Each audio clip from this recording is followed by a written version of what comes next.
My name is George Holmes. I am co-EL. My name is Keiry Moreno Bonnett. I am co-EL. I'm Malcolm Towns, business mentor. Throughout the NSF I-Corps program, Engineered Terrain has been focused on examining labor shortage challenges in the landscaping industry.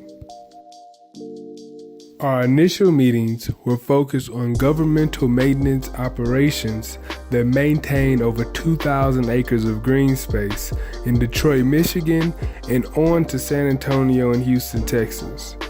A park manager from Texas summarized the general theme of these conversations, attributing great benefits and the outsourcing of select tasks to alleviating their labor shortage challenges.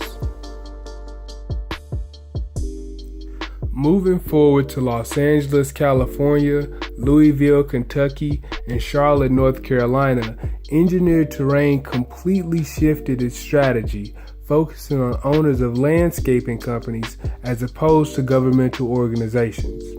What we learned about how the landscaping industry was addressing this labor shortage challenge was twofold.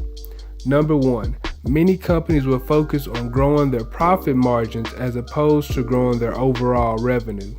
And number two, many landscaping owners were paying their employees overtime and or delaying customer service.